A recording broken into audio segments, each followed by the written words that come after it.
ఉగాది పండగ వస్తే మనందరం ఫస్ట్ చేసుకుంటాము ఉగాది పచ్చడి. ఉగాది పచ్చడి కూడా చాలామంది చాలా రకాలుగా చేసుకుంటారు. ఉగాది పచ్చడి ఎలాగే చెయ్యాలని ఉండదు. ఎవరిష్టం, ఎవరు పెద్దవాళ్ళు ఎలా చెప్తే అలా చేసుకుంటారు.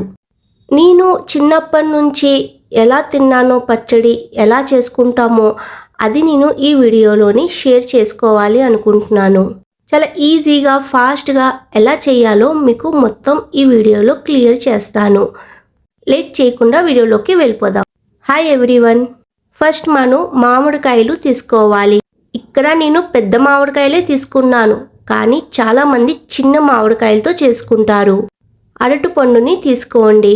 తీపి గురించి బెల్లం, కారం గురించి పచ్చిమిర్చి, పులుపు రావాలంటే కొంచెం కొత్త చింతపండు యూస్ చేసుకోండి. నెక్స్ట్ చేదు గురించి వేపపూత రెడీ చేసుకోండి. మామిడికాయకి మంచిగా వాష్ చేసుకొని చిన్న చిన్న ముక్కలుగా కట్ చేసుకోండి. ఎంత చిన్న ముక్కలుగా కట్ చేసుకుంటే అంత టేస్ట్గా ఉంటుందండి. చూడండి, నేను చూపిస్తున్నాను ఎలా కట్ చేసుకోండి. పచ్చడిలో చాలామంది చాలా రకాలుగా యాడ్ చేసుకుంటారు. నెక్స్ట్ బనానా కూడా చిన్న చిన్న ముక్కలుగా కట్ చేసుకోండి. తర్వాత పచ్చిమిర్చిని చిన్న చిన్నగా కట్ చేసుకొని వేసుకోండి. వేపపూతని వాష్ చేసుకొని చూడండి చూపించినలాగా వేసుకోండి. మీకు చేదు ఎంత కావాలో చూసుకొని వేసుకోండి. అలాగే కారం కూడా చూసుకొని వేసుకోండి. ఈ ఉగాది పచ్చడి చేసినప్పుడు అందరూ కొత్త చింతపండే యూజ్ చేస్తారు. నేను కూడా ఇక్కడ కొత్త చింతపండే యూజ్ చేస్తున్నాను. బెల్లం యాడ్ చేసుకోండి. కొత్త చింతపండు కొంచెం సేపు నానబెట్టి ఆ వాటర్ని వేసుకోండి. పులుపు తీపి చూసుకొని వేసుకోండి. కొంచెం బెల్లం ఎక్కువ వేసుకోండి, అప్పుడు ఆ టేస్ట్ చాలా డిఫరెంట్గా ఉంటుందండి.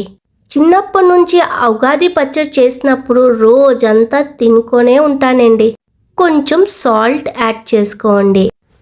అన్నీ వేసుకొని మంచిగా కలుపుకోండి. ఇక్కడ నేను స్పూన్తో కలుపుతున్నాను, కానీ మీరు చేతితోని బాగా కలపండి. చాలామంది చాలా రకాలుగా యాడ్ చేస్తారు ఈ పచ్చడిలోని. ఇది నా చిన్నప్పటి నుంచి తినిన పచ్చడి మీకు షేర్ చేసుకున్నాను. మన ముందు ఉగాది పచ్చడి రెడీ అయిపోయింది. మీరు కూడా ఒకసారి ట్రై చేయండి. అందరికీ ఉగాది శుభాకాంక్షలు.